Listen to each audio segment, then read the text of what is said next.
कहते हैं पता चला कि मेरा जीवन तो केवल 7 दिन का है, 7वें दिन तक्षक नाग आएगा, मुझे डस लेगा, मेरी मृत्यु हो जाएगी। इन 7 दिनों में क्या ऐसा कर लें कि जिससे मेरा मोक्ष हो जाए। अगर किसी व्यक्ति को पता चल जाए कि मैं इस तारीख को मरने वाला हूं ना, उससे पहले बड़ा दान पुण्य करेगा, देख लेना।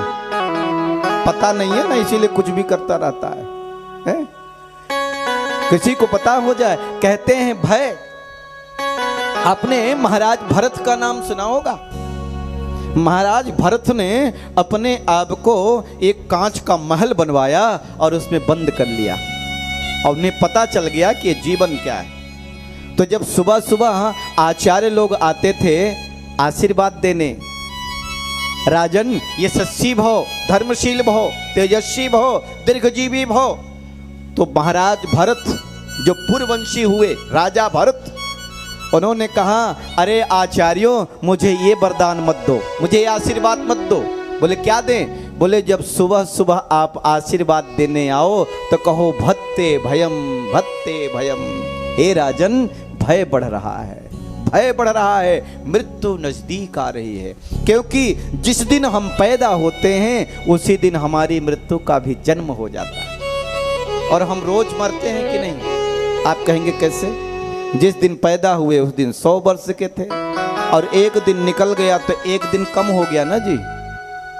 ऐसे ऐसे समय आता चला जाता है। देखो महाराज परीक्षित अनशन व्रत लेकर के सुखताल पर पहुंचे, एक सुंदर आसन जमाया और सबसे एक ही प्रार्थना किया, जो जल्दी मरने वाला हो उसे क्या करना चाहिए?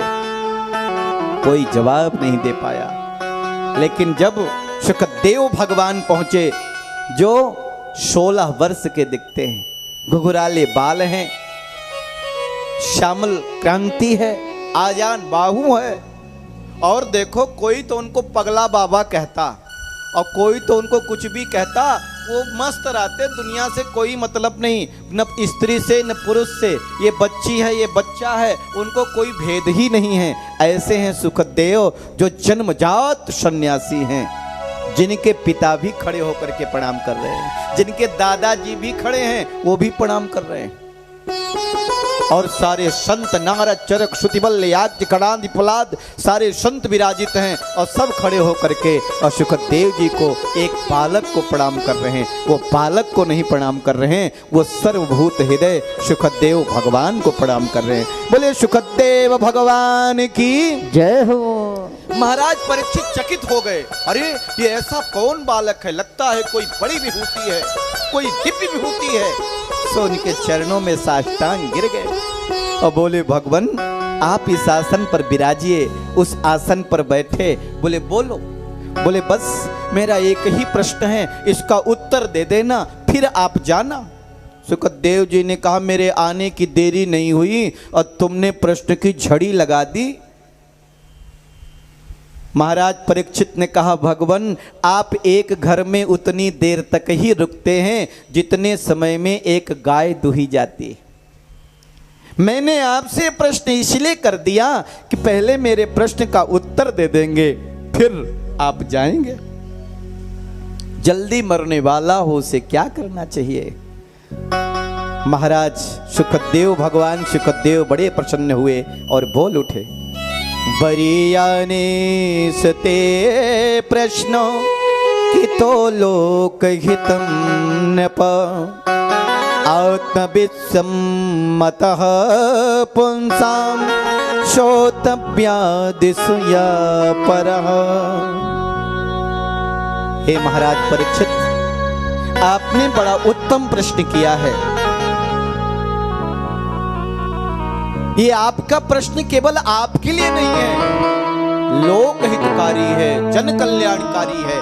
क्योंकि जल्दी मरने वाले केवल अकेले आप ही थोड़ी हैं, दुनिया में कितने लोग हैं। जरा बताओ, कहीं हंसी हो रही, कहीं कथा चल रही, कहीं विवाह हो रहा और कोई इस दुनिया को छोड़ के भी जा रहा है। कहीं लोग हंस रहे हैं, कहीं रो रहे हैं, कहीं गा रहे हैं, ये क्रम है।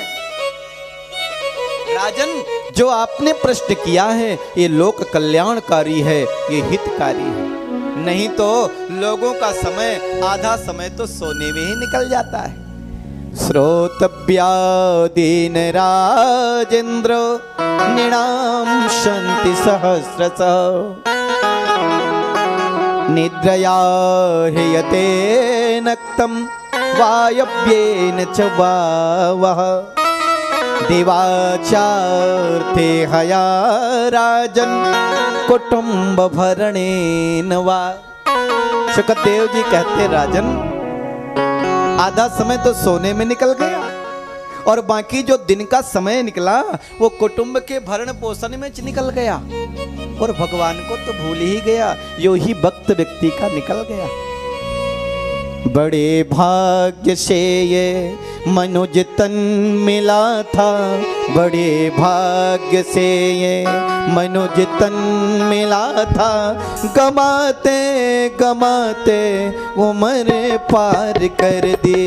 बड़े भाग्य से ये मनुष्य तन मिला था, बड़े भाग्य से मनुष्य तन मिला था, कमाते कमाते उम्र पार कर दी। आयो खाने कमाने में आयो कमाई, खाने कमाने में आयो कमाए, यूं ही जिंदगी हमने बेकार कर दी, यूं ही जिंदगी हमने बेकार कर दी।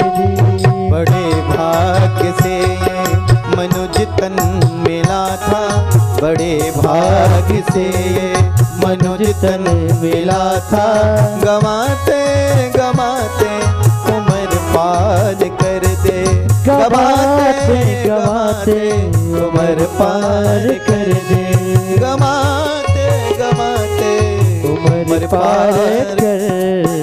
बड़े भाग्य से ये मनुष्य जीवन मिला, वो भी इंसान का जीवन। लेकिन इंसानियत है क्या? इंसान को इंसान सा होना नहीं आया, दूसरे के दर्द पर रोना नहीं आया। इंसान की इंसानियत से हो गई शादी, अब अफसोस है कि आज तक गौना नहीं आया, क्योंकि उसकी इंसानियत खत्म हो गई। इंसान को इंसान सा होना नहीं आया, दूसरे के दर्द पर रोना नहीं आया, और इंसान की इंसानियत से हो गई शादी। अफसोस है कि आज तक गौना नहीं आया, उसकी इंसानियत खत्म हो गई। जरा से पैसे के लिए, जरा से धन के लिए, लोभ के लिए महाराज परीक्षित से शुकदेव भगवान कहते, राजन आजकल व्यक्ति ये सारा समय केवल खाने कमाने में ही लगा देता है और आधा समय सोने में लगा देता है, भगवान के भजन में, कीर्तन में, भगवान की कथा सत्संग में, तो उसके पास तो वक्त ही नहीं, टाइम ही नहीं है। आप लोग तो बड़े धन्यवात्मा हैं, पुण्य आत्मा हैं, भगवान ने सुंदर अवसर दिया कि आप यहाँ बैठ के कथा सुन रहे हैं। नहीं तो ऐसे हैं कि रहते हुए भी कथा का पान नहीं कर पाते, सुन पाते। भगवान ने हम पर कृपा कर दी।